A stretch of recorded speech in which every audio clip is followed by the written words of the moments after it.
राम राम बेबे। एक छोटी ही कहानी सुन लो।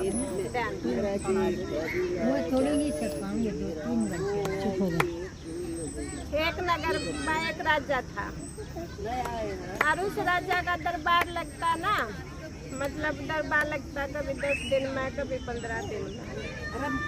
तो वो राजा ना उधर नए नए करतब दिखाने के लिए नटों को बुलाता था, तो नट आते थे, नट नए नए करतब दिखाते थे और उस राजा को उनका बहुत शौक था।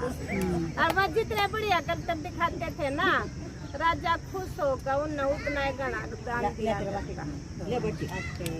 तो वो इतना दान देने से मतलब वो राजा का कम से कम माता की जाना खाली हो जाता।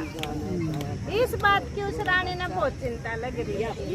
ये राजा तो 10-15 दिन में ये प्रोग्राम कर ले है और उन्हें नाना दान देते हैं, तो यो खजाना खाली ना हो जाएगा, फिर हम जनता के भले के लिए क्या करेंगे। तो वो उसने सबसे पूछा, अगर किसी के पास इसका समाधान है, अगर जो राजा इतना दान देना है न बंद कर। तो सब राजा से डरते थे, किसी की भी हिम्मत नहीं हुई। तो एक दिन ये बात सारे दरबारियों में फैल गई। तो उनमें एक जादू, उसने एक युक्ति सोची, वो आया उस रानी के पास ने बोला, महारानी की बात ऐसी है, इसका उपाय मैं सोच तो सकता हूँ, लेकिन इसके जिम्मेदार भी आप होगे। अगर राजा को गुस्सा आ गया ना, उसका कंट्रोल आप करोगे, ठीक है, वो आपने जिम्मा लेना पड़ेगा। तो वह रानी बोली ठीक है, इसका जिम्मा मैं लेती हूँ। तो बोला ठीक है। तो 10-15 दिन बाद फिर दरबार सजा। तो उस दरबार में तो फिर सारे राजा प्रजा और सारे दरबारी इकट्ठे, फिर वो सारे नटने इकट्ठे हो गए प्रोग्राम के लिए। हाँ, तो उन नटों ने अपना प्रोग्राम सजाना तैयार कर दिया। कोई तो मतलब इतना बड़ा लंबा तार फैला दिया जिसमें लंबे तार थे, उन तारों को नटनियों को चलना था। अरे एक दूसरे को मतलब क्रॉस करके सीधा ही चलना था। किसी को आग में से चलना था, किसी को उन टैंकों के ऊपर हरजोत के दिखाना था, क्योंकि तो नट तो भी नई नई चीज सिखाते हैं। हाँ, तो जैसे ही वह तैयारी कर रहे थे ना, इतने में वो मतलब जो जाट था वो आ गया। हाँ, और महाराजा के आगे हाथ जोड़ के खड़े हो गए। नो बोला, अगर महाराजा आपके आज्ञा हो तो एक करतब मैं भी दिखा सकता हूँ। हाँ, लेकिन बोला जो नट ने करतब दिखाते हैं ना, इनके लिए तो इन्होंने बड़ा अभ्यास करना पड़ता है। एक चीज को सीखने के लिए कई बार करना पड़ता है।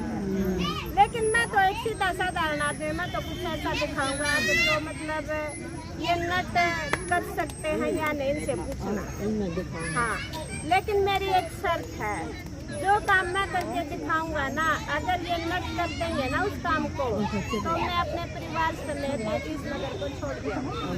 हाँ, और अगर ये नहीं कर पाए तो फिर इस नटों ने मतलब ये मानना होगा कि फिर ये इस दरबार की तरफ कभी नहीं आएंगे। तो वो सोचने पड़ गए, तो बोले कोशिश करेंगे। वो तो ऐसे ही कह रहे थे। इतने में वह रानी ने मतलब जल्दबाजी में बोल दिया उसको, बोले मुझे आपकी शर्त मंजूर है। वो चाहती ऐसे ही थी। तो फिर राजा भी बोला ठीक है भाई, मंजूर है, आप शुरू करो। तो फिर उनके नट का जो नटों का मुखिया था उसको भी बुलाया गया। तो 2 आदमी एक घड़े को उठा के लेके आए और उस घड़े में बहुत बड़ा तरबूज था पानी के अंदर। तो उसने वो बोला, अब देखो मैंने है ना इस घड़े के अंदर ये तरबूज डाल दिया है, इसका मुंह छोटा सा है इस घड़े का। अगर बिना फोड़े इस मटके को ये इस तरबूज को निकाल सकता हो तो मैं इसकी शर्त मान सकता हूँ, और मैं फिर अपना सब कुछ छोड़ के यहाँ से इस नगर से चला जाऊँगा। तो उन्होंने कोशिश करी, सारा ने देखा भाई तरबूज तो इतना बड़ा है, घड़े का मुंह इतना है, तो बिना फोड़े तो ये नहीं हो सकता। तो सबने कोशिश कर ली, सारे असफल हो गए। आखिर में वे बोले ठीक है भाई, वह दोनों घड़े को उठा ले, बोला राजा के पास लेके आके। बोले वो मुखिया बोला देखो हम तो ये काम नहीं कर सकते। बोला नहीं कर सकते। तो बोला फिर आप है ना इसका मेरे को राज बताओ कि आपने इस तरबूज को इसके अंदर डालना कैसे, मैं तब मान लूँगा।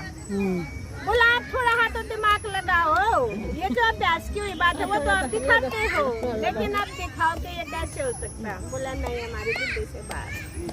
बोला बुद्धि से बाहर है तो फिर मैं दिखाता हूँ। बोला इस बर्तन के अंदर मैंने नींबू जितना छोटा सा तरबूज बेल के पास था और मैंने वह बेल इसके अंदर यूं लगाया। हाँ, तो ये तरबूज इसके अंदर हो गया।